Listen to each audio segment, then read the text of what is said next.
الحمد لله نحمده ونستعينه ونستغفره ونعوذ بالله من شرور أنفسنا ومن سيئات أعمالنا من يهده الله فلا مضل له ومن يضلل فلا هادي له وأشهد أن لا إله إلا الله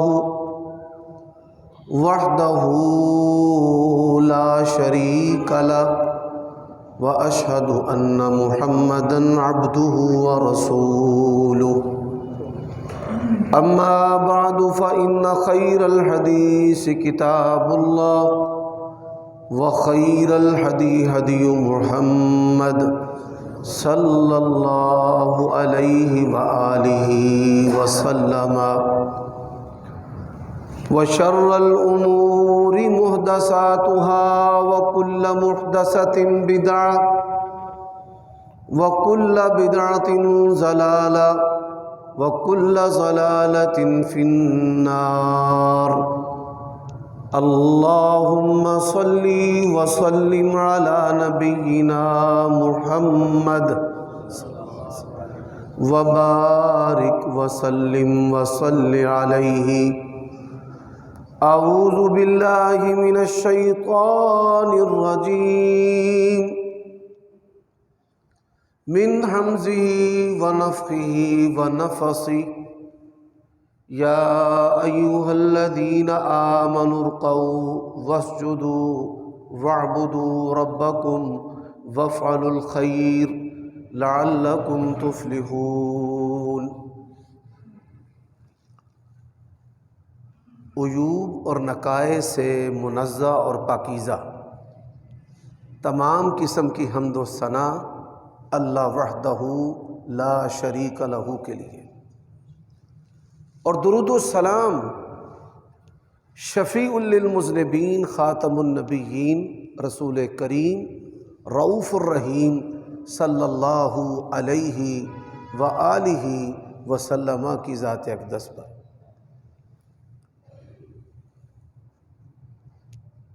آپ کے سامنے ابھی میں نے جو آیت کریمہ تلاوت کی ہے،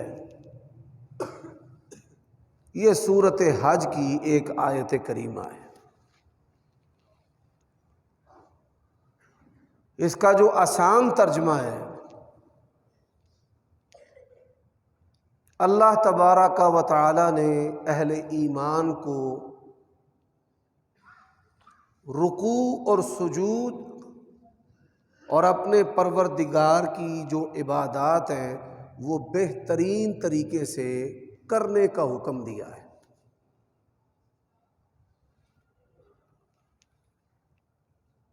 اور یہ بھی حکم دیا ہے وَافْعَلُوا الْخَيْرَ، بھلائیاں کرو، نیکیاں کرو، لعلکم تفلحون، تاکہ تم دنیا اور آخرت میں کامیاب ہو جاؤ۔ اللہ تبارک و تعالی نے دو کام کرنے کا حکم دیا ہے، ایک اپنی بندگی کرنے کا اور دوسرا نیکیاں اور اچھائیاں کرنے کا۔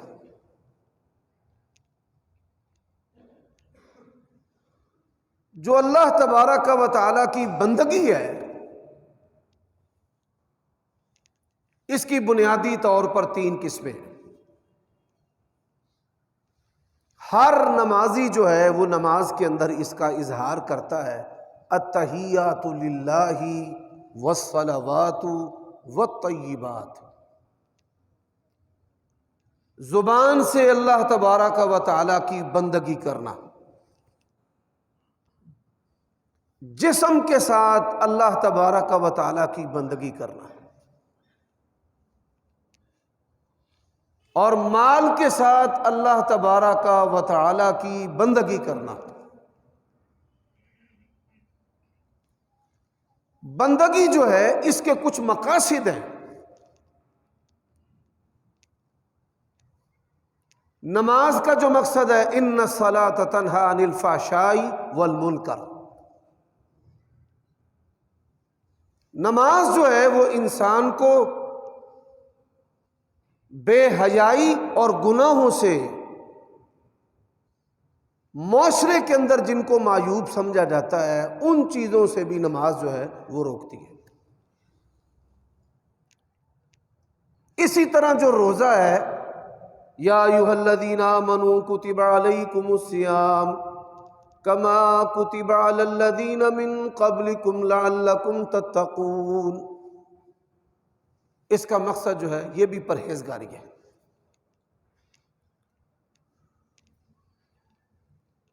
مال کے ساتھ اللہ تبارک و تعالیٰ کی جو بندگی ہے، اس کے بھی بڑے سارے فوائد ہیں انسان کی زندگی کے اندر، کہ یہ عمل اس کو اس کی اوقات یاد دلاتا ہے کہ اللہ دینے والا ہے اور تو لینے والا ہے، اور وہ کھلانے والا ہے اور تو کھانے والا ہے، اور اس کی تقسیم کی وجہ سے تو مالدار ہے، نہ حسب و نسب کی وجہ سے، نہ علم کی وجہ سے، نہ رنگ و صورت کی وجہ سے۔ رزق کی تقسیم جو ہے وہ اللہ تبارک و تعالیٰ کے ہاتھ میں ہے، اس کے اندر ڈر اور جو خشیت ہے، مال کے ساتھ جو عبادت ہے یہ ڈر اور خشیت اس کے اندر پیدا کرنے والا عمل ہے۔ نبی علیہ الصلاۃ والسلام نبی رحمہ، آپ جب دنیا سے گئے ہیں تو دنیا سے جاتے ہوئے آپ صلی اللہ علیہ وآلہ وسلم نے امت کو دو نصیحتیں کی ہیں۔ ایک نصیحت کا تعلق اللہ تعالیٰ کے حقوق کے ساتھ ہے، الصلاۃ، نماز کی نصیحت کی ہے، اور ایک نصیحت کا تعلق جو ہے وہ بندوں کے حقوق کے ساتھ ہے، وَمَا مَلَكَتْ أَيْمَانُكُمْ، جو ہمارے زیر دست ہے، وہ بیویاں ہوں، وہ اولادیں ہوں، وہ مزدور ہوں، جو بھی آپ کے زیر دست ہے، کہ جس کی کفالت اور رزق اور فائدہ جو ہے وہ اللہ تبارک و تعالیٰ نے آپ کے ساتھ جوڑا ہے، ان کے بارے میں اللہ تعالیٰ سے ڈرتے رہنا۔ تو یہ تمہید بیان کرنے کا مقصد یہ ہے کہ عبادات کا مقصد جو ہے وہ انسان کے اندر اچھائیوں کو پیدا کرنا، ان کو پھر قائم رکھنا، اور پھر ان اچھائیوں کو آگے لے کر اللہ تعالیٰ کا قرب حاصل کرنا،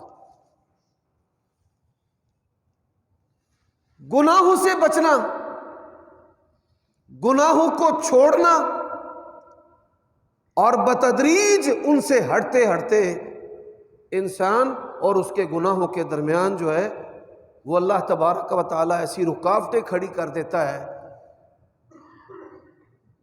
کہ انسان اس کے ہاتھوں کو، اس کی آنکھوں کو، اس کے قدموں کو اللہ گناہوں سے روک لیتا ہے۔ نبی علیہ الصلوۃ والسلام نے فرمایا یتقرب العبد الی بالنوافل، انسان جو ہے وہ نوافل، اس کے ساتھ اللہ کے اتنا قریب ہو جاتا ہے کہ اس کی زبان سے جو بھی بات نکلتی ہے وہ اللہ تعالیٰ کی مرضی کی بات نکلتی ہے، اس کے ہاتھ اور قدم سے جو بھی حرکت سرزد ہوتی ہے وہ اللہ تعالیٰ کی فرما برداری کے مطابق ہوتی ہے۔ آج کے خطبہ جمعہ کے اندر میں دل کو نرم کرنے والی جو باتیں ہیں وہ آپ کے سامنے رکھنا چاہتا ہوں، اور اس کی میں نے ضرورت کیوں سمجھی ہے۔ ہم میں سے کوئی بھی فرد و بشر ایسا نہیں کہ یہ جو الیکشن کی آلودگی ہے اس کے اندر اس نے شرکت نہ کی ہو، خواہ وہ علماء ہیں، ائمہ ہیں، صف اول کے نمازی ہیں، دیندار ہیں، بالواسطہ بلا واسطہ ووٹ ڈالنے والے بھی، نہ ڈالنے والے بھی، ہم اس آلودگی کا حصہ بنے ہیں۔ اب پورا سال ہم نے پھر ایسے نہیں گزارنا، یا آئندہ جو 5 سال ہیں وہ ہم نے ایسے نہیں گزارنے۔ ہم نے کیسے گزارنے ہیں، یہ اللہ تعالیٰ کی توفیق سے آج کے خطبہ جمعہ کے اندر بات ہوگی۔ حضرات یہ بات یاد رکھیں، صحابہ کرام رضوان اللہ علیہ مجمعین کے اندر یہ فکر رہتی تھی کہ ہمارا جو دل ہے وہ سخت نہ ہو جائے، کیونکہ دل جب سخت ہوتا ہے تو دنیا کی طرف اور دنیا کی جو خواہشات ہیں ان کی طرف مائل ہوتا ہے۔ دل کی جو سب سے بڑی بیماری ہے وہ شہوت ہے۔ دل کی جو دوسری بڑی بیماری ہے وہ تکبر ہے۔ کسی کو علم کا تکبر ہے، کسی کو مال کا تکبر ہے، کسی کو خوبصورتی کا تکبر ہے، کسی کو حسب و نسب کا تکبر ہے، اور کسی کی اگر بات پوری ہو جائے تو پھر پھولے نہیں سماتا، اس کو اپنی عقل بصیرت اور اپنی بات کا تکبر ہے۔ دیکھو جو میں نے کہا تھا ویسے ہی ہوا کہ نہیں ہوا۔ یہ بھی چھوٹا سا رب بننے کی کوشش کر رہا ہے نا۔ یہ دل کی دوسری بیماری ہے۔ پھر دل کی تیسری بیماری ہے مال۔ دل کی جو چوتھی بیماری ہے، اور یہ بھی بڑی خطرناک بیماری ہے، منصب جو ہے اس کو حاصل کرنا۔ اور لوگ جو ہیں ان کی عاجزی بھی ایک تکبر کی قسم ہے کہ میں تو نہیں چاہتا تھا اور میرے حلقے کے لوگوں نے مجھے مجبور کر دیا ہے، لہٰذا میں آپ کے ووٹ کا سب سے زیادہ مستحق ہوں۔ آپ کی جو بھلائی فلاح و بہبود ہے، اور پھر یہ سبز باغ اور یہ جھانسیں جو ہیں سب ہم اس میں شریک ہیں، کوئی بھی بندہ باہر نہیں ہے۔ نبی علیہ الصلوۃ والسلام کا فرمان ہے، الا ان فی الجسد مضغہ، فرمایا بدن کے اندر ایک لوتھڑا ہے، اذا صلحت صلح الجسد کلہ، جب وہ ٹھیک ہے تو پورا بدن ٹھیک ہے، اور جب وہ بیمار ہے تو پورا بدن بیمار ہے۔ حضرات آپ صلی اللہ علیہ وآلہ وسلم کا یہ فرمان دین و دنیا، روحانی، جسمانی اور میڈیکل جو سائنس اصول ہے اس کی بنیاد ہے۔ ہمارے بدن کے اندر 3 جو ہیں وہ اعضائے رئیسہ ہیں کہ جن کے تعطل سے موت واقع ہوتی ہے، جگر ہے، دماغ ہے اور دل ہے۔ اب ان کے اندر دل کو مرکزی حیثیت حاصل ہے۔ دماغ کی جتنی بھی بیماریاں ہیں فوراً سیکنڈز کے اندر موت واقع نہیں ہوتی۔ ایسے ہی جگر کے جو عوارض ہیں، جتنی بھی بیماریاں ظاہر ہو چکی ہیں فوراً سیکنڈز کے اندر موت واقع نہیں ہوتی، لیکن اگر دل معطل ہو جائے، کام کرنا چھوڑ دے، تو سیکنڈز کے اندر انسان کی موت واقع ہو جاتی ہے۔ تو میڈیکل سائنس کی بنیاد بھی نبی علیہ الصلوۃ والسلام کا یہ فرمان ہے۔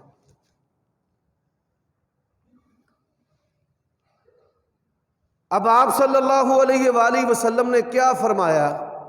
فرمایا استفت قلبک، اپنے دل سے پوچھ، اگر دل جو ہے وہ کھٹک محسوس کرتا ہے، شبہ کا شکار ہے، تو فرمایا دع، اس چیز کو چھوڑ دے۔ یعنی دین اسلام کے اندر اس کی اتنی اہمیت ہے۔ صحابہ کرام رضوان اللہ علیہ مجمعین اللہ کے نبی سے شکایت کرتے تھے، آپ کے پاس بیٹھتے ہیں دنیا بھول جاتی ہے، اور یہاں سے جب اٹھ کر جاتے ہیں تو پھر ہم بچوں میں، تجارت میں، مال میں، کاروبار میں مصروف ہو جاتے ہیں، تو آپ صلی اللہ علیہ وسلم نے دو باتیں ارشاد فرمائی۔ پہلی بات کہ یہ ایمان ہے کہ انسان کو اچھائی اور خیر محسوس ہو، اور پھر اس کے اندر جو کمی ہے یہ بھی محسوس ہو۔ ہماری اکثریت جو ہے وہ اس خوبی سے بھی خالی ہے کہ ان کو یہ محسوس نہیں ہوتا کہ میرا ایمان اوپر جا رہا ہے یا نیچے آ رہا ہے۔ اس کی ایک بنیادی وجہ ہے، زیادہ جو ہنسنا ہے یہ انسان کے دل کو مردہ کر دیتا ہے۔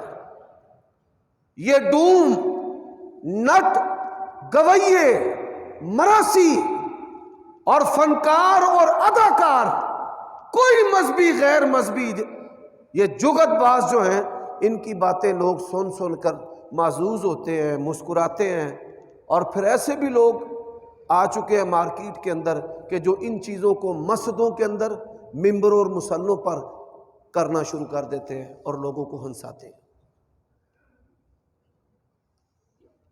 صرف غیر مذہبی سنجیدہ غیر سنجیدہ نہیں ہے، بڑے بڑے مذہبی لوگ جو ہیں وہ بھی غیر سنجیدہ ہیں، وہ بھی ایسے علماء کو پسند کرتے ہیں۔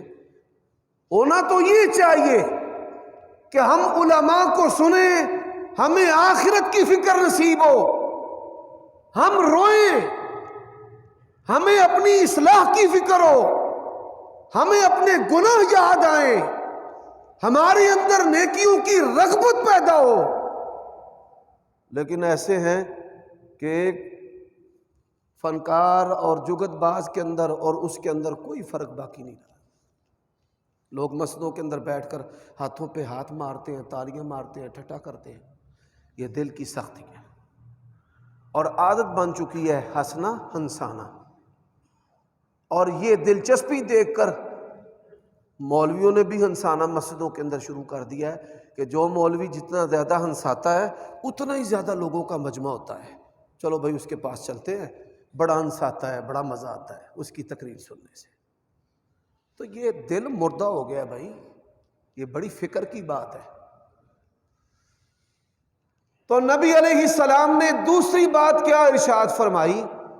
فرمایا اگر یہاں سے جا کر بھی تم ایمان کی اسی حالت میں رہو تو آسمان کے فرشتے تم سے مصافحہ کریں، آسمان کے فرشتے آپ لوگوں سے مصافحہ کریں۔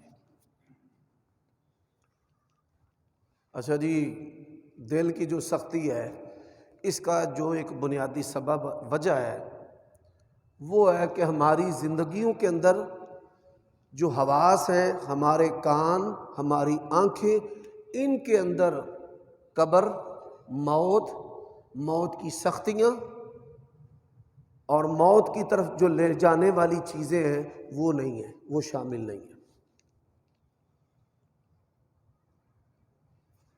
سب سے پہلی جو چیز ہے تیمارداری۔ تیمارداری سے ہماری اکثریت غافل ہے۔ تیمارداری کا جو عمل ہے، فرشتے تیمارداری کرنے والے کے لیے دعائیں کرتے ہیں۔ تیمارداری نہ کرنے کا فتنہ کیا ہے؟ بڑی ساری بیماریاں انسان کو پکڑ لیتی ہیں۔ اللہ کے نبی نے فرمایا جب کسی بیمار کو دیکھو تو یہ پڑھو الحمدللہ الذی عافانی مما ابتلاک بہ وفضلنی علی کثیر ممن خلق تفضیلا۔ آپ پنجابی میں بھی کہہ سکتے ہیں اللہ تیرا شکر ہے تو نے مجھے اس بیماری سے بچایا اور تو نے مجھے فضیلت دی۔ فرمایا جس بیمار کو دیکھ کر انسان یہ پڑھے گا اس بیماری کے اندر اس کا رب اس کو کبھی بھی نہیں پکڑے گا، وہ بیماری اس پر نہیں آ سکتی۔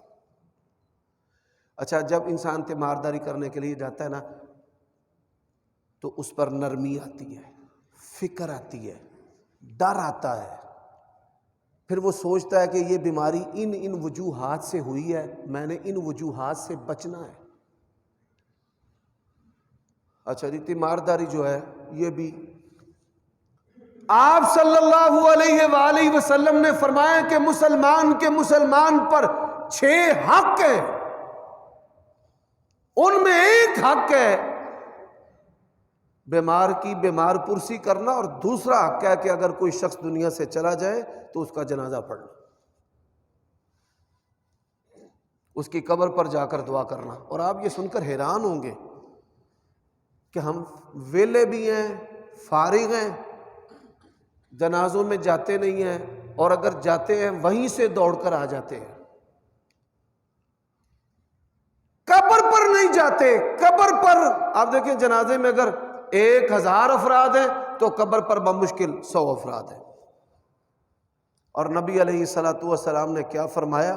فرمایا کہ جب کوئی مسلمان کسی مسلمان کی نماز جنازہ ادا کرتا ہے، اللہ تعالیٰ اس کو 1 قیرات ثواب عطا کرتا ہے۔ قیرات جو ہے یہ عربی زبان کے اندر ماپنے کا ایک آلہ ہے، وزن کا ایک آلہ ہے۔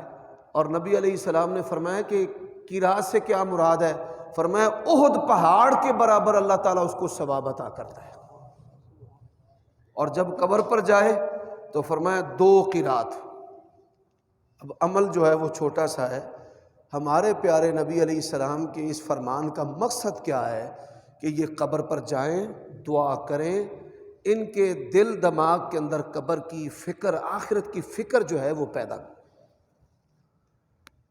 حضرات نبی علیہ الصلوۃ والسلام کا فرمان کیا ہے؟ اکثروا، 99% ہمارے علماء، دیندار، مذہبی لوگ، نمازی نبی علیہ الصلوۃ والسلام کی اس حدیث سے بھی غافل ہیں۔ اللہ کے نبی علیہ السلام کا فرمان ہے اکثروا، اس کا کیا معنی ہے؟ فرمایا بہت زیادہ، حد سے زیادہ، بہت ہی زیادہ کیا کرو؟ ذکر حازم اللذات۔ فرمایا یہ لذتوں کو جو توڑنے والی موت ہے نا، اس کا کثرت کے ساتھ ذکر کیا کرو۔ کیا آپ ایسے علماء کو سنیں کہ جو علماء موت کے بارے میں بیان کریں کہ موت کی ہولناکیاں کیا ہیں، انسان کو موت جو ہے وہ کیسے آتی ہے، شروعات کیسے ہوتی ہیں، روح جسم سے کیسے نکلتی ہے، روح جو ہے وہ جسم سے نکلنے کے بعد کہاں جاتی ہے۔ امت جو ہے وہ روحوں کے آنے پر تجارت تو کر رہی ہے کہ روح آتی ہے، ہم نے کھانا دینا ہے، ہم نے 10واں 40واں کرنا ہے، برسی کرنی ہے، لیکن روح جاتی کہاں ہے اور ان پر حالات کیسے گزرتے ہیں؟ اللہ کی قسم ہے انسان جو ہے وہ لرز اٹھتا ہے۔ تو اللہ کے نبی علیہ الصلوۃ والسلام نے ہمیں حکم دیا کہ کثرت کے ساتھ ذکر کریں۔ آپ جائزہ لیں، آپ اور میں، ہماری زندگی کے اندر کیا کثرت کے ساتھ موت کا ذکر ہے؟ ہم میں سے کئی ہیں جن کے باپ فوت ہو چکے، کئی ہیں جن کی ماں فوت ہو چکی۔ کیا آپ کے دل و دماغ کے اندر یہ فکر داخل ہے کہ اب میری باری ہے؟ جس ہستی کے ذریعہ میں دنیا پر آیا ہوں وہ تو جا چکا ہے، میری ماں بھی جا چکی، میرا باپ بھی جا چکا ہے، میری باری ہے۔ یہی وجہ ہے نبی علیہ الصلوۃ والسلام سے پوچھا گیا کہ عقل مند مومن کون ہے؟ بھائی ہم اگر اہل حدیث ہیں نا تو بے وقوف اہل حدیث ہیں، بڑی معذرت کے ساتھ۔ ہم اگر اہل سنت ہیں نا تو ہم کم عقل سے فارغ اہل سنت ہے۔ عقل مند مومن جو ہے وہ اللہ کے نبی علیہ الصلوۃ والسلام نے کس کو کہا کہ عبداللہ ابن عمر نے پوچھا ہے یا رسول اللہ عقل مند مومن کون ہے؟ فرمایا عقل مند مومن ہوا ہے کہ جو اپنی زندگی کے اندر ہی اپنے مرنے کی تیاری کر لیتا ہے۔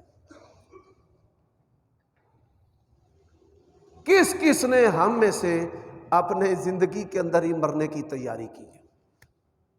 یعنی تیاری سے مراد کیا ہے؟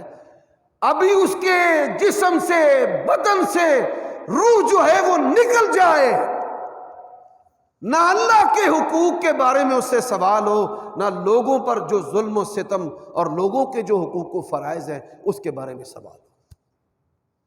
بھائی میں نے کسی کا قرضہ نہیں دینا، میں نے کسی کی غیبت اور چغلی نہیں کرنی، میں نے کسی کا حق نہیں مارنا، نہ بہنوں کا اور نہ کسی اور انسان کا، میں نے کسی کو دھوکہ نہیں دینا۔ میرے بھائیوں دوستو، ایسا جو بندہ ہے اس کی تیاری ہے، اور نبی علیہ الصلوۃ والسلام کا فرمان ہے، من احب لقاء اللہ احب لقاءہ، اور میں جو بندہ اللہ تعالیٰ سے ملنا جو ہے وہ پسند کرتا ہے نا، اللہ تعالیٰ بھی اس سے ملنا پسند کرتا ہے۔ اچھا، ہم میں سے کون کون سا بندہ ہے کہ جو اللہ تعالیٰ سے ملنا پسند کرتا ہے؟ موت اس سے تو سب ڈرتے ہیں۔ اور فرمایا من کرہ لقاء اللہ کرہ لقاءہ، جو اللہ تعالیٰ سے ملنا ناپسند کرتا ہے نا، اللہ بھی اس سے ملنا ناپسند کرتا ہے۔ تو میرے بھائیوں دوستو، دل جو ہے اس کی سختی انسان کو دنیا اور دنیا کی جو خواہشات ہیں اس کا اندھا حریص بنا دیتی ہیں، اندھا حریص، اور ایسا اندھا حریص لوگوں کو آج کماتے ہوئے اسلام تو بڑی دور کی بات ہے، حلال و حرام کی بھی فکر نہیں ہے۔ حضرات، اسی طرح منصب کو حاصل کرنے کے لیے جتنے بھی ظلم ہیں، غیبت اور چغلی سے لے کر قتل و غارت تک، لوگ وہ سب کرتے ہیں کہ کسی طریقے سے میں یہ سیٹ جو ہے یہ حاصل کر جاؤں۔ اچھا، دنیا کے اندر نا بڑے نشے ہیں، اور نشوں کی دو قسمیں ہیں بنیادی طور پر۔ ایک قسم ہے کہ جس کے کرنے سے انسان کی عقل زائل ہو جاتی ہے، جیسے شراب ہے، جو انسان شراب پیتا ہے خواہ اس کا عادی بھی ہو، تو شراب پینے سے اس کی جو عقل ہے وہ زائل ہوتی ہے، یعنی وہ کھسک جاتا ہے دماغی طور پر۔ اور ایک نشہ جو ہے وہ ایسا ہے کہ جس کے نہ کرنے سے انسان کی جو عقل ہے وہ ضائع ہوتی ہے، جیسے یہ تمباکو وغیرہ ہے کہ جو لوگ اس کے عادی ہیں اگر اس کا استعمال نہ کریں تو ان کو بے چینی ہوتی ہے، جسم میں درد محسوس ہوتی ہے، قوت جو ہے وہ انسان کی جاتی رہتی ہے۔ تو اللہ تعالیٰ اور اس کے رسول نے یہ دونوں قسموں کے جو نشے ہیں ان کو بندے کے لیے ممنوع قرار دیا ہے۔ اب اسی طرح جو ہے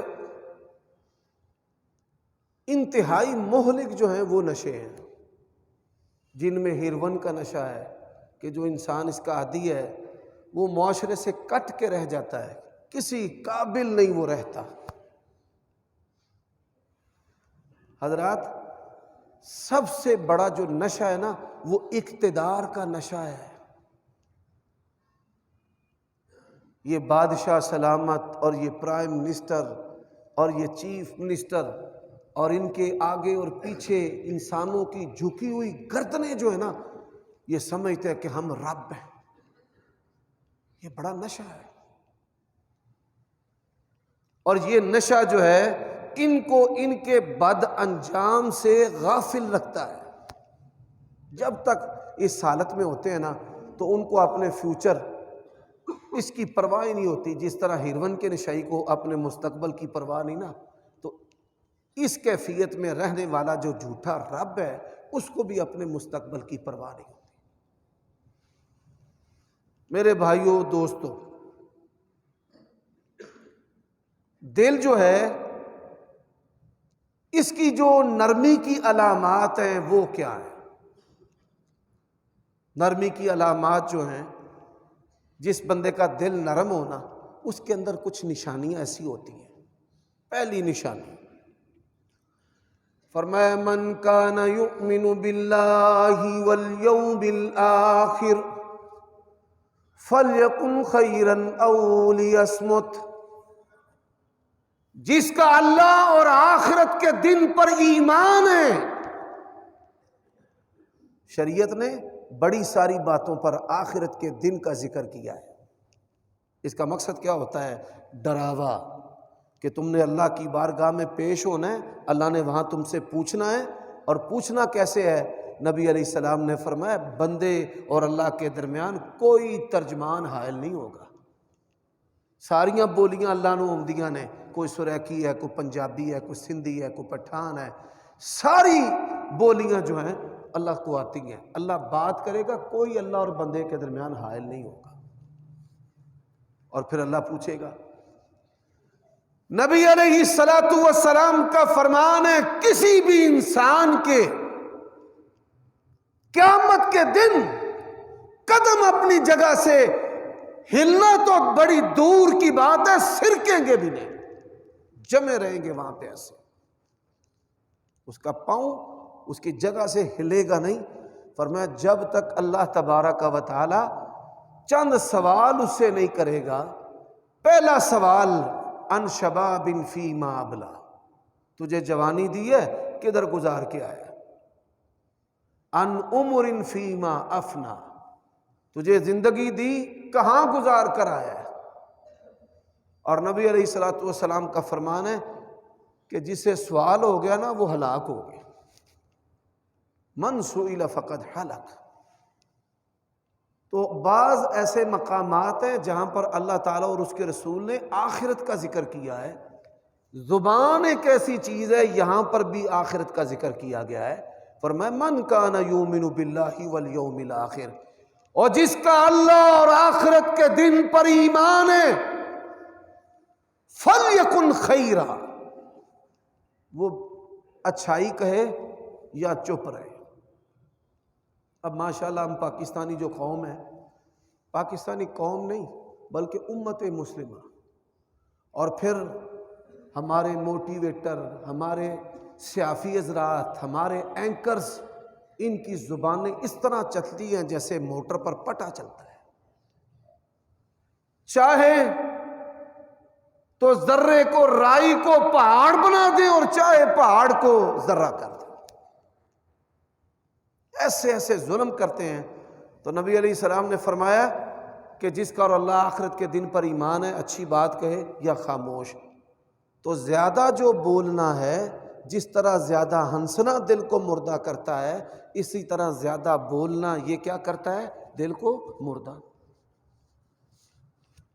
ہر پاکستانی جو ہے وہ مبصر ہے، ہر پاکستانی جو ہے وہ ماشاءاللہ ڈاکٹر ہے، ہر پاکستانی مشورہ دینے کی جو ہے وہ پوری اہلیت رکھتا ہے۔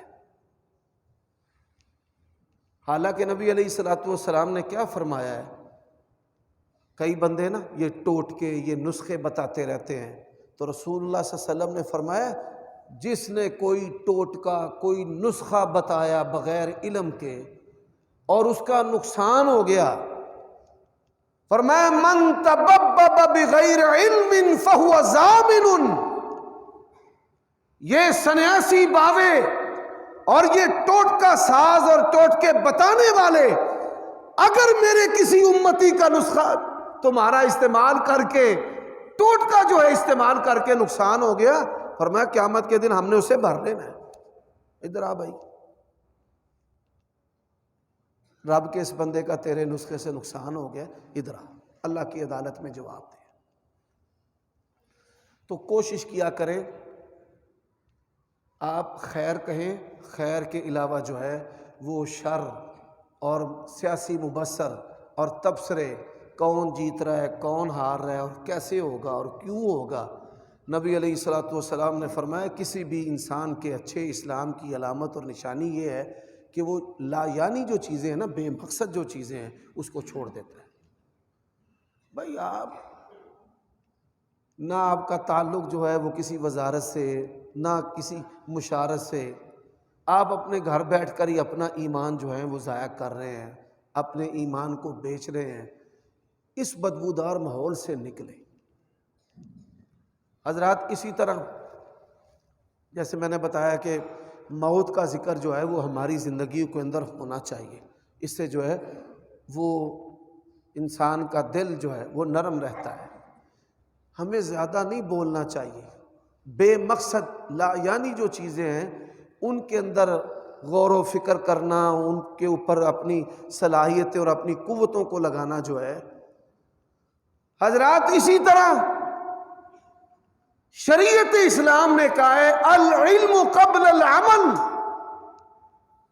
بھائی عمل کرنے سے پہلے آپ علم حاصل کریں۔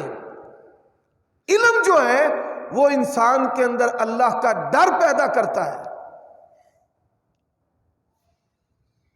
ہماری عادت کیا ہے؟ اسی چیز لے لو،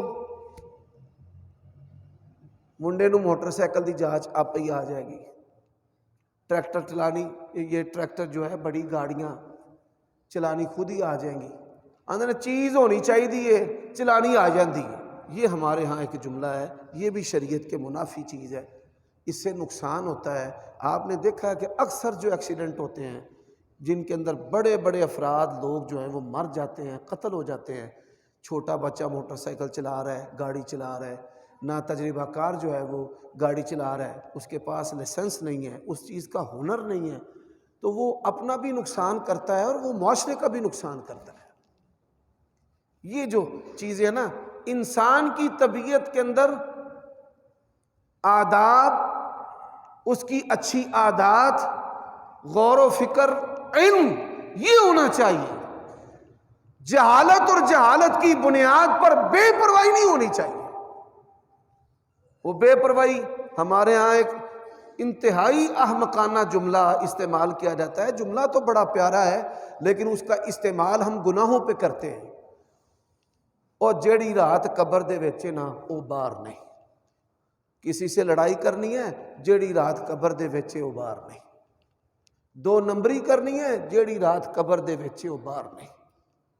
مجھے بتائیں کہ جو بندہ یہ جملہ استعمال کرتا ہے، کیا آپ کو کبھی اس کے چہرے پر، اس کے وجود پر موت کا ڈر اور آثار اور اس کی وجہ سے جو اصلاح ہوتی ہے انسان کی، وہ چیزیں کبھی نظر آئیں؟ ہر دو نمبر اور دو نمبری کرنے والا کہتا ہے بے ہلاں گا، پھر پولیس والا سامنے آ گیا، میں کہہ لے بھائی جیڑی اج رات قبر دے وچ نہ باہر نہیں۔ جملہ کتنا پیارا ہے اور استعمال کتنا گھٹیا ہوتا ہے۔ حضرات اسی طرح اب چند باتیں جو میں آخر میں کرنا چاہتا ہوں، گزشتہ خطبہ جمعہ میں نے اشارتاً ذکر کیا، اب ذرا وضاحت کے ساتھ۔ اللہ کے نبی علیہ السلام نے فرمایا کسی سے حسد نہ رکھنا۔ اچھا، یہ حسد، سبحان اللہ، زیادہ حسد کس کو ہوتا ہے؟ جس کو احساس کمتری ہے۔ احساس کمتری بھی بہت بڑا جرم ہے۔ کئی بندے ہیں وہ بیچارے کریمے ملتے رہتے ہیں کہ میں گورا ہو جاؤں۔ یہ اپنے رنگ کی کمتری کا جو احساس ہے نا، یہ بھی شیطانی عمل ہے۔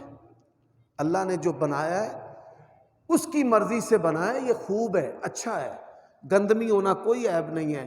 اگر گندمی ہونا عیب ہوتا، اللہ کے نبیوں کے رنگ کبھی بھی گندمی نہ ہوتے۔ نبی علیہ السلام نے فرمایا میں موسیٰ علیہ السلام سے ملا، ان کا رنگ جو ہے وہ گندمی تھا۔ اب یہ کافروں کی انڈسٹری ہے میک اپ، اور اس انڈسٹری کے فروغ کے لیے، مال کو بیچنے کے لیے میڈیا کا استعمال کرتے ہیں، اور ہمارے ہر عام و خاص مذہبی غیر مذہبی جو ہے وہ اپنے آپ کو خوبصورت سے خوبصورت ترین کرنے کی کوشش کر رہا ہے، پاویں وہ دی شکل دا بیڑا غرق ہو جائے۔ حضرات اسی طرح یہ جو جنسی چیزیں ہیں، انسان جو ہے اس کو میڈیا کے ذریعہ یہ باور کرانے کی کوشش کی جاتی ہے بھئی تو نہ مرد ہے، عورت کو بھی مرد کو بھی، اور یہ جو چیزیں ہیں ان چیزوں کے ذریعہ وہ ہمارا ناحق مال مارتے ہیں۔ حضرات اسی طرح حسب و نسب کے بارے میں لوگ آج اپنے نسب تبدیل کرتے ہیں، فلاں کوئی بن گیا، کچھ بن گیا، کچھ بن گیا۔ نبی علیہ السلام نے فرمایا کہ دو چیزیں ایسی ہیں، دو خصلتیں ایسی ہیں جو کفر ہیں، اپنے نسب کے اوپر فخر کرنا اور کسی کے نسب پر تان کرنا، بھائی فلاں ایسے ہے، فلاں ایسے ہے۔ تو انسان کے اندر یہ چیزیں نہیں ہونی چاہیے. یہ بیمار دل کی علامت ہے. یہ برادریزم بیمار دل کی علامت ہے. یہ قومیت جو ہے بیمار دل کی علامت ہے. اور کافروں نے اس میں ہمیں تقسیم کیا ہے. انڈیا کا مسلمان کشمیر کا مر رہا ہے تو پرواہ نہیں ہے ہمارے حکمرانوں کو، بس ہمیں پرواہ ہے کہ پاکستانی کوئی نہ مرے. افغانستان کے اندر مر رہے ہیں، یمن کے اندر، عراق کے اندر. ہمیں تقسیم کر دیا قومیت، لسانیت، صوبائیت اس کے اندر، اور مسلمان جو ہے بے دردی سے قتل ہو رہے ہیں اپنوں کے ہاتھوں اور بیگانوں کے ہاتھوں. حضرات اسی طرح اللہ کے نبی علیہ السلام نے فرمایا کہ حسد کھا جاتی ہے. کیسے کھا جاتی ہے؟ جیسے آگ لکڑیوں کو کھا جاتی ہے. بس جس کو حسد کی بیماری لگ گئی نا، حسد کے اندر اس نے کسی انسان کے قتل سے بھی دریغ نہیں کرنا. اور پھر جس کے اندر یہ بیماری ہے، یہ ایسا گناہ ہے جو انسان سے کئی گناہ کرواتا ہے. جھوٹ بولنے کا، الزام لگانے کا، بہتان گھڑنے کا، چغلی کرنے کا، غیبت کرنے کا، ٹو لگانے کا، اور ان سارے کاموں سے رسول اللہ نے منع کی. آج رشتے توڑوائے جاتے ہیں، آج جو ہے وہ سودوں کو خراب کیا جاتا ہے. وہ چیز بیچی ہے، دوسرا گاہک آ گیا نا 2 روپے زیادہ، تو پہلا سودا ختم، مکر جاتے ہیں لوگ. نبی علیہ السلام نے فرمایا اپنے مسلمان بھائی کے سودے پہ سودا نہیں کرنا. کسی کے پیغام نکاح پر پیغام نکاح نہیں بھیجنا. کہ کسی آدمی نے ان کے ہاں نکاح کا پیغام بھیجا ہے، اس کو پتہ چلا ہے تو یہ فٹ سے بندہ دوڑاتا ہے، عورتوں کو بھیجتا ہے، جاؤ جی ہمارے ہاں رشتہ کر لیں جی، ہمارے پاس اتنا مال ہے، اتنی دولت ہے، ایسے اور ویسے. نبی علیہ السلام نے اس سے بھی منع کی ہے. تو میرے پیارے بھائیوں، آپ کا تعلق کسی بھی سیاسی پارٹی سے ہے، یہ ساری باتیں کرنے کا جو نچوڑ اور خلاصہ ہے کسی بھی سیاسی پارٹی سے ہے، یہ آپ کا اپنا اجتہاد ہے. میں اپنا فہم آپ پر مسلط نہیں کرنا چاہتا، یہ آپ کا فہم ہے. لیکن اللہ کے لیے اپنے رشتوں کو خراب نہ کریں، اپنے ماں باپ کی گستاخی نہ کریں، اپنے بہن بھائیوں کے ساتھ قطع رحمی نہ کریں، اپنے خاندان سے دوری نہ کریں. یہ خاندان جو ہے یہ اللہ اور اس کے رسول کا ہمارے اوپر بہت بڑا احسان ہے. اس کے فہم کا، اس کے اجتہاد کا احترام کریں، اس کو ذلیل نہ کریں، اس کو رسوا نہ کریں، اس کو چھوڑے نہیں، اس کا تماشا نہ لگائیں، اس کی عزت کو نہ اچھالیں، اس کو ذلیل نہ کریں. مسلمان کی عزت جو ہے یہ بیت اللہ سے بھی زیادہ ہے. غیبت نہ کریں، چغلی نہ کریں. اخلاقی اور دینی قدریں جن چیزوں پر اللہ اور اس کے رسول نے ہماری تعلیم و تربیت کی ہے، ایسی تمام چیزوں کو ختم نہ کریں. اور آپ کی بڑی مہربانی ہے، میں حضرت ابو ہریرہ کی آخر میں ایک بات سناتا ہوں. بعض بندے نا وہ سمجھتے ہیں کہ حق گو مولوی وہی ہوتا ہے جڑا ممبر دے تے نا حکمرانہ دی پھٹی پوچھ کے رکھے، ڈگا لا کے رکھے. ہم ان کو نصیحت کرتے ہیں معروف طریقے سے. حضرت ابو ہریرہ رضی اللہ تعالی عنہ نے کیا کہا ہے؟ میں نے رسول اللہ سے علم کے 2 برتن لیے، ایک علم کا برتن میں نے پھیلا دیا ہے، اور اگر دوسرا پھیلاؤں اوتی ھذا البلعوم، ابو ہریرہ کو شارک سے پکڑ کر کاٹ دیا جائے. اور علماء سے آپ پوچھ لیں اس سے مراد کیا ہے؟ حکمرانوں کے بارے میں جو باتیں تھیں. اللہ کے نبی نے فرمایا میرے بعد برے حکمران آئیں گے، اور ان کو پتہ تھا کون کون حاکم ہے جو کتاب اللہ اور سنت رسول کی وعید میں آتا ہے. تو کیا آپ کا ایمان حضرت ابو ہریرہ سے زیادہ ہے؟ آپ ذوالفقار علی بھٹو سے تگڑے ہیں، آپ بینظیر سے بھی تگڑے ہیں، آپ عمران خان سے بھی تگڑے ہیں. سمجھیں، عقل سے کام لیں. ایسا کوئی کام نہ کریں کہ جس کی نحوست میں آپ گرفتار ہوں، آپ کے بچوں پر سختیاں آئیں. یہ لوگ جو ہیں اقتدار کے لیے، اپنے نظریات کے لیے ظالم، اندھے، بہرے ہوتے ہیں، اور پھر کسی پر ترس نہیں کھاتے. اور یہی آپ جانتے ہیں کہ حجاج بن یوسف کی تلوار نے پھر کسی کو نہیں چھوڑا. اللہ تعالیٰ مجھے اور آپ کو عمل کی توفیق عطا